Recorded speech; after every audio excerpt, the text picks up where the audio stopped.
Welcome back to the AA guide on how to buy an EV in Ireland. Now this is just one of a whole series on buying an EV in Ireland, so do check out the other videos if you've got any other questions on things like range, on batteries, on charging and things like that.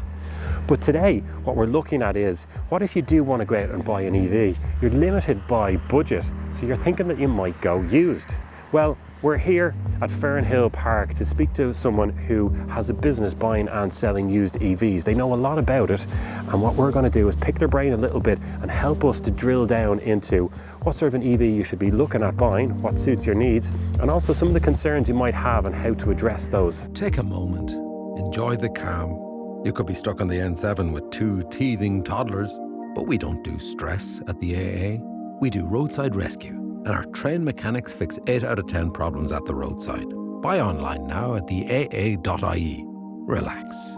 Yellow and black have got your back. So my business is called Next Eco Car. We basically started out in 2017 selling used EVs into the Irish market, and yeah, I guess in the beginning we were importing vast majority of our cars from the UK. The domestic market has grown a little bit since then, but of course then we have the challenges of Brexit to deal with as well in terms of imports. So yeah, but we hold a small stock and we also source to order. I suppose what we've seen particularly in the last couple of years since Brexit happened is that there's kind of been a real crunch in demand.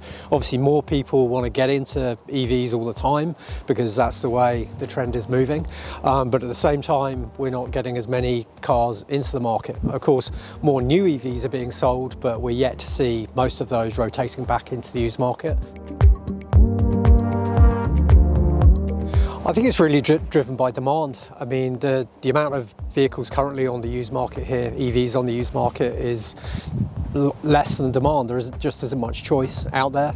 And I think also what's happened is that some people want to get into an EV, they've really struggled to get into a new car because there've been like 6, 9, 12-month wait times on new models. So in a lot of cases, people have gone, I'm not going to wait that long, I'd rather buy a used model. So that's made the prices quite buoyant as well.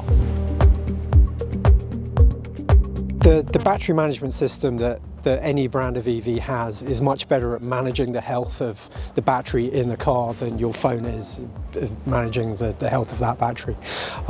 There are some good practices to follow when you're owning and charging an EV, but on the whole, I mean, we're still seeing, the Nissan Leaf, for example, has been in Ireland now for over 10 years, still seeing plenty of those cars around on their original batteries. Is there some degradation? Yes, but are they still useful vehicles? Of course they are. They might not have exactly the range that they had at the beginning, but it's not like they've become useless. And having said that, a lot of the cars that have been built in the last 3-5 years have better battery chemistry than those original cars, so they should stand up even better. So it's important that you do your due diligence when you buy a used EV, and one of the services we provide is to check the battery health on a car. You still want to do that in the same way that, if you bought a combustion car, you'd want to make sure that someone had changed the oil every 2 years. It's just something you should check. But on the whole, it's not a big concern. Yeah, so I mean, the car itself will give you a reading, but also you can put on some diagnostic devices. I mean, we use a tool called Avaloo, which will basically check the state of health of the battery over a full discharge cycle. So that's a tool that we use. There are other things on the market. They do tend to go wrong less often.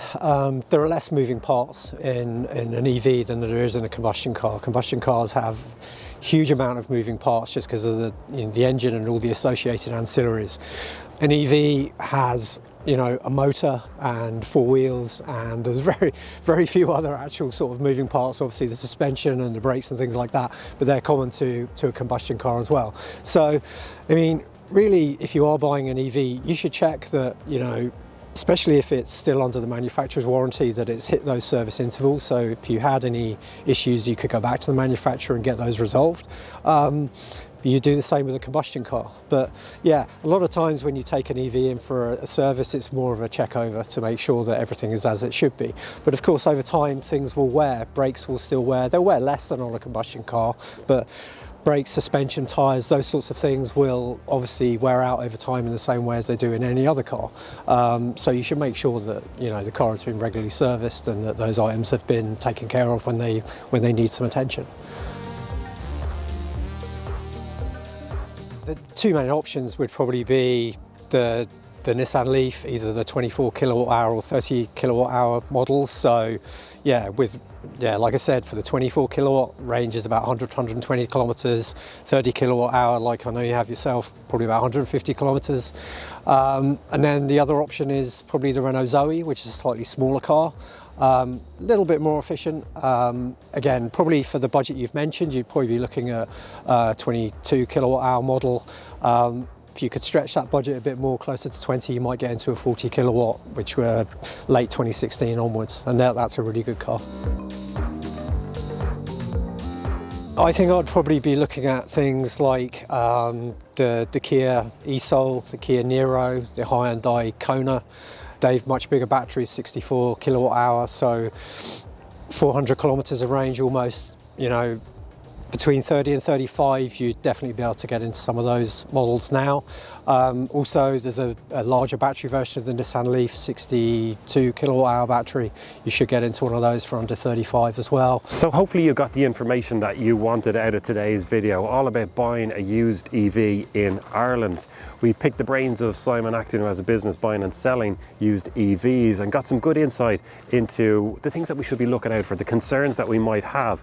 And we got a few recommendations that might get your brain taken over on what EV will suit you if you are going for a used one.